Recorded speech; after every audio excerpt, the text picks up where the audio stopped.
Assalamualaikum warahmatullahi wabarakatuh. Alhamdulillah, alhamdulillahilladzi ja'ala al-a'yada murassaman lil khairat wa ja'ala lana ma fil ardi jami'an lil imarat waz zar'il hasanat. Ashhadu an la ilaha illallahul khaliqul ardi was samawat wa ashhadu anna Muhammadad da'i lid-dini bi awdha'il bayyinat. اللهم صل على سيدنا محمد وعلى آله وأصحابه والمجتهدين بنصر الدين وإزالة المنكرات. ويا أيها الحاضرون أوصيكم وإياي بالتقوى الله فقد فاز من اتقى وخاب من العصى.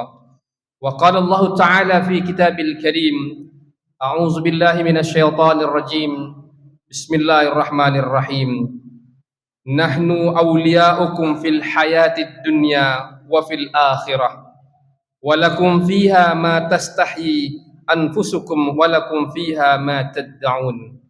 Al-ayah.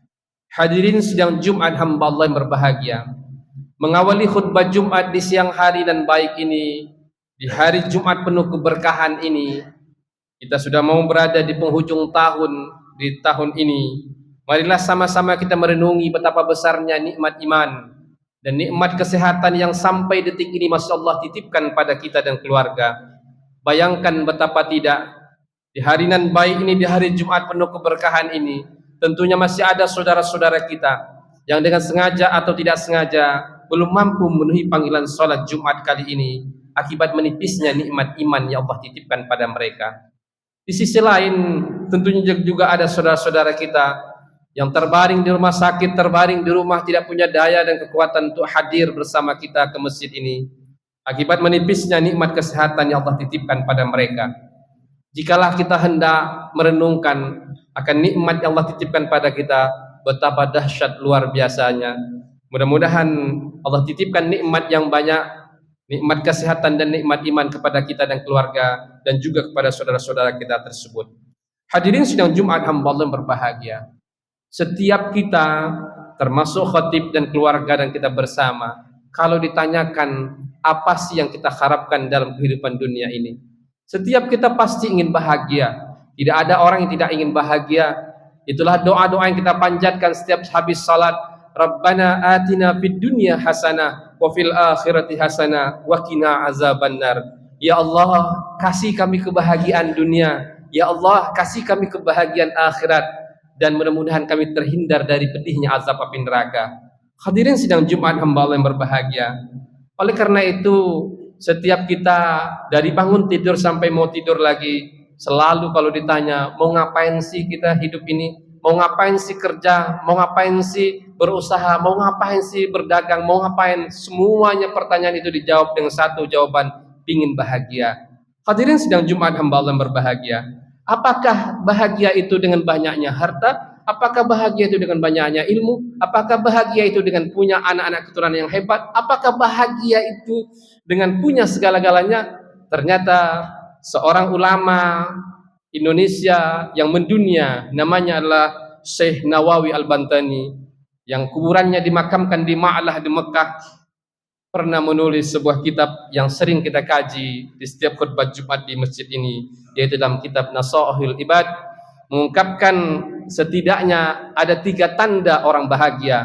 Oleh karena itulah tema kita di hari ini, kita akan berbicara tentang tanda-tanda orang bahagia, yaitu intisari daripada kitab Nasaihul Ibad. Hadirin sidang Jumat hamba Allah yang berbahagia, dalam kitab ini, dalam kitab Nasaihul Ibad, di sana dikatakan oleh Syekh Nawawi Al-Bantani, yaitu dikatakan siapakah orang yang paling bahagia itu?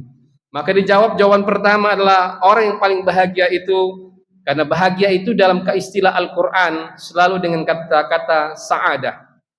Di dalam Al-Quran juga dikatakan bahagia itu dengan kata-kata falah, yaitu kemenangan. Hayya 'alal falah, qad aflahal mu'minun, sungguh beruntung orang mukmin itu. Nah, pertanyaannya ialah siapakah orang bahagia itu? Dalam kitab Nasaihul Ibad ini dikatakan yang pertama orang yang bahagia itu adalah yang mereka yang man lahu qalbun alimun, yaitu orang yang memiliki hati alim.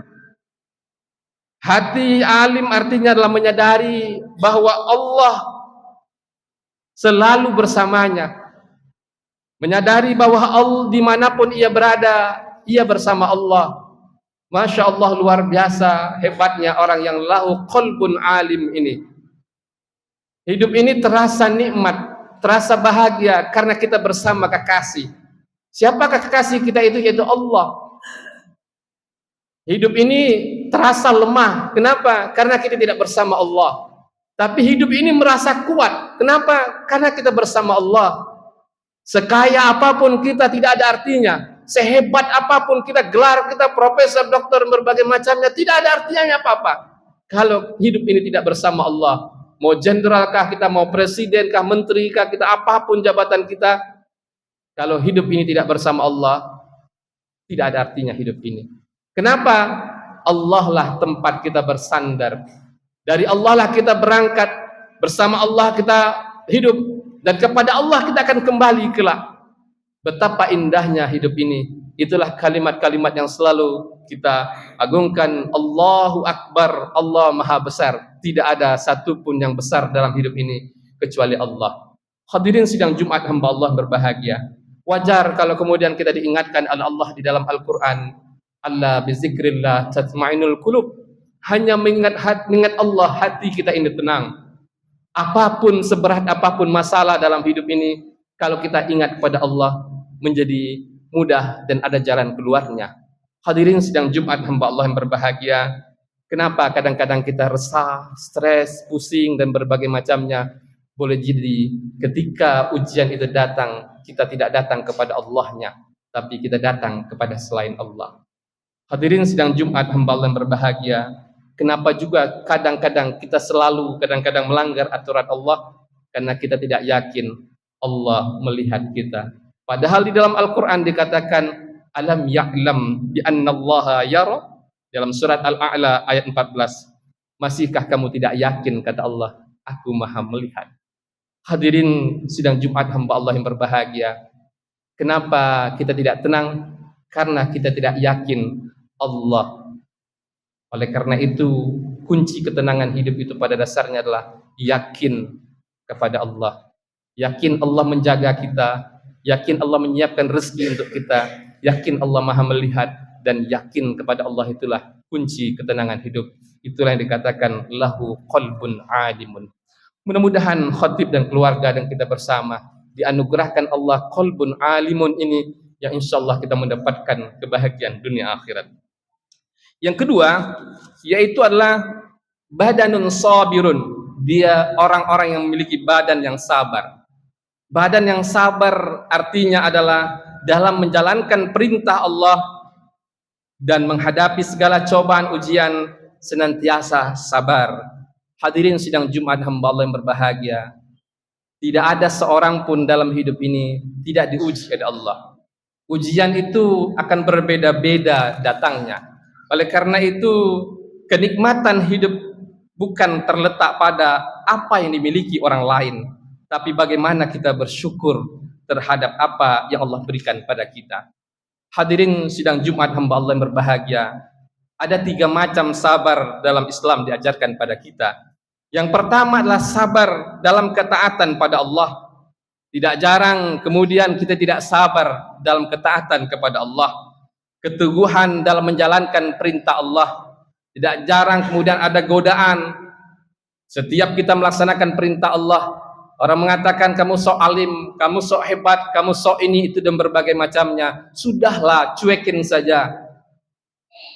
Lakukan, terus sabar melaksanakan perintahnya Allah. Pasti ada orang tidak suka, pasti ada orang suka dalam hidup kita ini.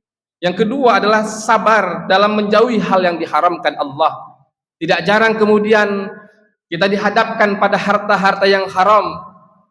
Tidak ada orang yang tahu, tapi yakinlah Allah maha tahu, Allah maha melihat dan berbagai macamnya. Sabar, Allah akan antarkan kepada kita sesuatu yang halal.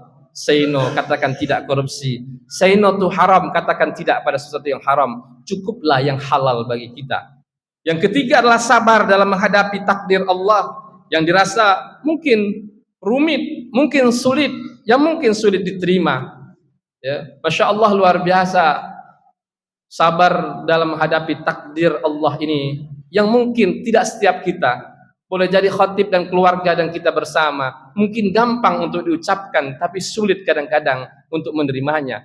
Tapi Masya Allah, luar biasa kita belajar dari sosok Nabiullah bernama Ayub alaihissalam. Bagaimana Nabi Ayub pada saat itu diambil Allah hartanya, diambil Allah anaknya. Dalam keadaan itu setan datang kepada Nabiullah Ayub. Wahai Nabiullah Ayub, kenapa engkau masih taat kepada Allah? Bukankah Allah yang telah memberikan engkau harta dan anak, telah mengambilnya dari engkau? Apa jawabnya Nabiullah Ayub? Alhamdulillahilladzi a'tani wa akhadha minni. Terima kasih, segala puji bagi Allah yang telah memberikan aku sesuatu dan mengambilnya dari aku. Tingkat yang luar biasa. Tidak jarang ketika sesuatu itu hilang dari kita, kita mengucapkan astaghfirullahalazim, ya Allah, kok begini nasib hamba, kok begini orang itu hebat dan berbagai macamnya. Tapi Nabiullah Ayub paham betul, kita ini dari tiada menjadi ada, kemudian tiada lagi. Harta yang kita miliki hari ini di rumah-rumah kita, mobil, kendaraan dan berbagai macamnya, dari sesuatu yang tiada menjadi ada lagi, dan kemudian nanti tiada kita saat kita sudah meninggal. Sehingga kita diajarkan inna lillahi wa inna ilaihi raji'un. Sesungguhnya kita semuanya adalah milik Allah dan kita akan kembali pada Allah, termasuk harta yang kita miliki. Wajar kalau kemudian Allah berikan jalan keluarnya ketika kita dalam ujian dan berbagai macamnya. Apa kata Allah dalam Al-Quran? Wasta'inu bis sabri was salat. Minta tolonglah kepada Allah dengan cara sabar dan salat. Mahwa sabar? Apa sabar itu? Qalu inna lillahi wa inna ilaihi raji'un. Cukup sudahlah, ini milik Allah, dari Allah dan kembali kepada Allah. Itulah yang kemudian membuat Nabi Ayub selamat pada akhirnya. Begitu juga dengan keluarga Nabiullah Ibrahim. Betapa banyak ujian-ujian yang Allah berikan kepadanya. Harus meninggalkan anaknya di sebuah lembah bernama Bakkah dan berbagai macamnya. Tapi pada akhir hidupnya, Masya Allah, luar biasa. Tidak ada keluarga yang Allah abadikan hidupnya kecuali Nabiullah Ibrahim sampai diikuti dalam peristiwa haji dan umrah. Masya Allah, luar biasa. Kenapa? Taat kepada Allah. Hadirin sidang Jumat hamba yang berbahagia, mudah-mudahan badanun sabirun ini menjadi bagian pada hidup kita dan keluarga, dan insya Allah kita diberikan Allah kekuatan untuk senantiasa bisa sabar dalam ketaatan, sabar dalam menjauhi hal yang diharamkan Allah, dan sabar pula dalam menghadapi ujian dari Allah. Hadirin sidang Jumat hamba Allah yang berbahagia, yang terakhir yaitu adalah qanaatun bima fil yad, yaitu orang yang puas atas apa yang ada di tangannya. Puas atas apa yang ada di tangan ini adalah sikap menerima pemberian Allah atas apa yang ada di tangan kita. Apa yang Allah beri kepada kita, kita nikmati dan kita syukuri. Seberapa apapun, seberapa banyak, seberapa kecilnya, harus kita terima dan tidak menyalahkan Allah, apalagi menyalahkan orang lain. Hadirin sidang Jumat hamba Allah yang berbahagia, mungkin dalam hidup ini kita selalu kadang-kadang ada rasa iri hati pada orang lain. Kenapa orang itu bisa mendapatkan harta lebih banyak? Kenapa saya tidak? Padahal saya sudah taat pada Allah dan berbagai macamnya. Sudahlah, kewajiban kita hanyalah berusaha. Urusan hasil bukan urusan kita, itu urusannya Allah. Yang membuat kita stres, pusing, kita beranggapan hasil itu karena kehebatan saya, dagangan ini sukses karena saya, kalau nggak ada saya nggak sukses dan berbagai macamnya. Sudahlah, sehebat apa sih kita, ya, merubah uban di kepala kita, merubah uban di kepala orang lain saja kita tidak bisa, apalagi merubah rezekinya orang lain. Yakinilah hidup ini, larisnya dagangan kita tidak bisa mengurangi larisnya dagangan orang lain. Larisnya dagangan orang lain tidak akan mengurangi rezeki kita. Begitu indahnya ajaran tentang konsep rezeki dan qanaah ini diajarkan Allah pada kita. Yakinlah bahwa kita inilah manusia. Kita ini abdun, kita ini penerima rezeki, kita ini pemakan rezeki, bukan pemberi rezeki. Kita bukan pengatur rezeki, tapi tidak jarang dalam hidup ini kita minta rezekinya pada Allah, merengek-rengeknya pada Allah, minta selamatnya pada Allah. Tapi pada saat Allah memanggil, tidak jarang kita pura-pura tidak mendengar. Padahal Allah lah sang pengatur segala-galanya. Khatib 1 bulan lalu baru pulang dari Mekah. Khatib singgah di sebuah masjid bernama Masjid Syekh Sulaiman Ar-Raji. Syekh Sulaiman Ar-Raji ini adalah, kalau hadirin sekalian bukalah di Google dan berbagai macamnya, mungkin viral di media sosial kita, seorang pemilik kurma di Arab Saudi yang memiliki kebun kurma yang begitu banyak.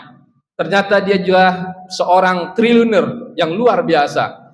Dia memiliki bank namanya Bank Rajih, bank tanpa bunga di Arab Saudi. Khatib singgah di sebuah masjid yang begitu cantik sekali.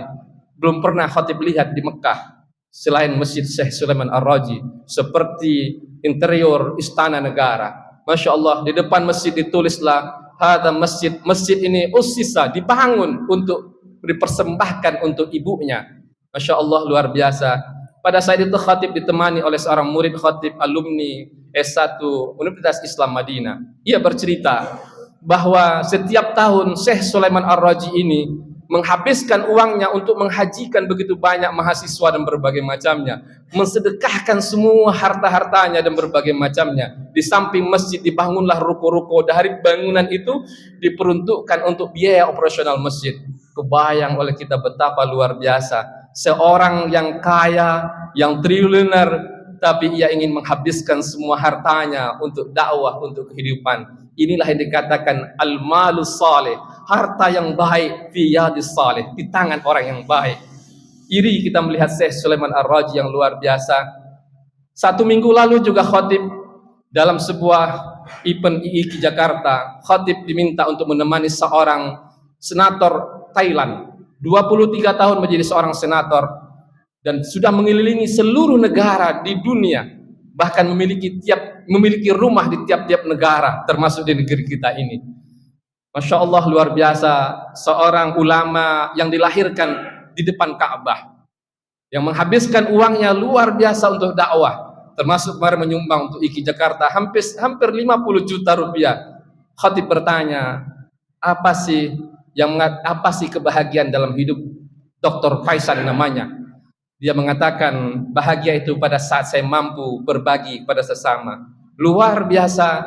Lalu khatib minta agar menasihati khatib. Lalu ia menasihati, ia mengatakan, perut ini tidak akan pernah lapar selama kita bersyukur kepada Allah. Itu artinya, kalau kita bersyukur pada Allah, maka perut ini tidak akan pernah lapar. Lalu ia mengatakan, jangan menunggu lapar dulu baru kita bersyukur kepada Allah. Terlalu banyak apa yang Allah berikan kepada kita, sampai-sampai kita tidak bisa menghitungnya. Hadirin sidang Jumat hamba Allah yang berbahagia, harta kita sebenarnya cuma 3 kata Rasulullah. Apa yang kita makan sampailah habis, apa yang kita pakai hingga lusuh, apa yang kita sedekahkan itulah akan menjadi penolong untuk kita. Andai kata hari ini kita berpulang kepada Allah, pertanyaan yang sederhana, amal apa kira-kira yang mampu mengantarkan kita untuk masuk ke dalam surganya Allah? Andai kata hari ini kita berpulang kepada Allah, kita dimandikan orang, lalu kemudian kita dikapani dengan 3 helai kain kapan untuk laki-laki, 5 helai kain kapan untuk perempuan, diikatkanlah kita, disolatkan kita. Semua tabungan-tabungan kita yang kita cari dari pagi sampai malam, yang kita anggap itu bahagia, semua ditinggalkan, semua terpisah semua. Jangankan tabungan kita, 1 jarum pun tidak bisa masuk ke dalam kuburan kita. Jangankan 1 jarum, 1 benang pun tidak bisa masuk ke dalam kuburan kita. Pertanyaannya, amal apa kira-kira yang bisa membuat lapang kuburan kita? Harta yang mana kira-kira bisa membuat lapang kuburan kita di saat kita tidak pernah mencapai kebahagiaan itu? Ternyata bahagia itu bukan pada saat kita hidup di dunia ini. Bahagia itu pada saat kita mampu mati dalam keadaan sudah bertaubat, mati dalam keadaan beriman Islam, mati dalam keadaan husnul khatimah. Itu semua tidak bisa dibeli dengan harta kita, hanya bisa dibeli dengan amal dan perbuatan kita. Hadirin sidang Jumat hamba Allah yang berbahagia, mudah-mudahan khatib dan keluarga dan kita bersama menjadi pribadi-pribadi yang Allah beri kesempatan hidup di muka bumi ini. Tapi kesempatan itu jangan pernah kita sia-siakan, karena kesempatan itu tidak akan pernah datang kedua kali. Ketika napas ini berhenti, selesailah sudah, dan dunia ini akan dilanjutkan oleh orang-orang setelah kita. tinggallah kita mempertanggungjawabkannya di hadapan Allah. Marilah semangat, mudah-mudahan kita termasuk pribadi yang dilukiskan oleh Syekh Nawawi Al-Bantani ini, yaitu man lahu qalbun alim, yang punya hati yang alim, yang punya badan sabirun, yang punya qanaah, puas terhadap apa yang kita miliki. Apa yang kita miliki jauh lebih banyak dibandingkan yang dimiliki oleh tetangga kita. Jangan silau lihat punya orang lain. Jangan terpesona melihat apa yang orang miliki. Lihatlah, syukurlah kita, dan qanaahlah kita. Mudah-mudahan kita termasuk orang yang tidak hanya bahagia di dunia, tapi insya Allah juga bahagia di akhirat kelak. Karena kita bisa dikumpulkan dengan istri dan anak-anak kita di dalam surganya Allah dan terhindar dari api nerakanya Allah. Barakallahu li wa lakum fil Qur'anil azim wa nafa'ani wa iyyakum bima fihi minal ayati wazikril hakim wa taqabbalallahu minni wa minkum tilawatahu innahu was-sami'ul alim. Aqulu qouli hadza wa astaghfiru innahu wal ghafurur rahim.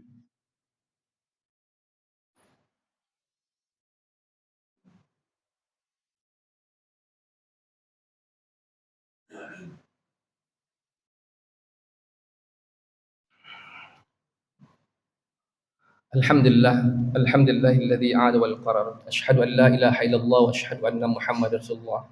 Allahumma salli ala sayyidina Muhammadin wa ala alihi wa ashabihi ajmain. Ayuhan nas ittaqullaha bima amara wa antahu amman naha wa'lamu anna Allah ta'ala shalla ala nabiyyi qadiman ya ayyuhalladzina amanu sallu alaihi wasallimu tasliman katsiran. Hadirin sidang Jumat hamba Allah yang berbahagia. Kalau ditanyakan pada khatib dan keluarga dan kita bersama, di umur berapa kita siap mati? Tidak seorang pun berani menjawabnya. Saya berani mati di umur 50. Saya berani mati di umur 60. Saya berani mati di umur 70. Tidak seorang pun di antara kita berani mengatakan saya siap. Kenapa tidak seorang pun berani mengatakan siap mati? Karena tidak punya bekal untuk pulang kepada Allah. Sehingga Rasulullah mengatakan orang yang hebat itu adalah orang yang senantiasa mengingat kematian dan mempersiapkan kematian. Mudah-mudahan kita termasuk pribadi yang Allah berikan kesempatan hidup ini, dan mudah-mudahan kita mampu menjadi pribadi bahagia tidak hanya di dunia tapi juga bahagia di akhirat. Mungkin kita mati-matian ya, membeli rumah, menanam investasi dan berbagai macamnya. Tapi pertanyaannya sederhana, pernahkah kita mempersiapkan kuburan yang lapang? Pernahkah kita mempersiapkan amalan dengan agar kuburan kita lapang? Agar kita terbebas dari siksa api neraka? Pernahkah kita mempersiapkan berpikir bagaimana anak-anak kita terbebas dari api nerakanya Allah? Kalau itu belum, saatnya kita mempersiapkannya dengan persiapan terbaik. Karena ketika napas terhenti, kesempatan itu sudah tiada lagi. Ketika napas berhenti, semuanya selesai, tinggallah balasan dari Allah. Ternyata orang-orang yang sudah meninggal, yang paling berharga bagi mereka bukanlah rumah yang luas. Bagi yang berharga bagi mereka bukanlah kendaraan, yang berharga bagi mereka adalah waktu, yaitu kesempatan yang diabadikan Allah dalam Al-Quran. Farji'na ya Rabb, farji'na na'malu salihan. Kembalikan kami ke dunia, kami pingin sholat, kami pingin sedekah, kami pingin beramal saleh. Ternyata yang diminta oleh orang yang sudah meninggal di alam kubur itu adalah kasih kesempatan lagi untuk bisa beramal saleh. Mereka tidak ingin haji, bukan ingin umroh, bukan ingin rumah. Ternyata kesempatan kedua. Mudah-mudahan Allah beri kesempatan ini dan kita manfaatkan dengan sebaik-baik mungkin, dan kita mendapatkan kebahagiaan, tidak hanya kebahagiaan dunia tapi juga kebahagiaan sampai akhirat kelak. Angkat tangan kita secara berdoa pada Allah, mudah-mudahan doa-doa kita dikabulkan Allah di hari Jumat penuh keberkahan ini. Allahumma shalli ala sayyidina Muhammadin sayyidil awwalin wal akhirin. Allahumma ighfir lana dzunubana wa liwalidayna warhamna kama rabbana saghiran. Ya Rabb, ampunkanlah dosa kami ya Rabb, dosa yang kami sengaja maupun dosa yang tidak kami sengaja, dosa kecil maupun dosa besar kami ya Rabb.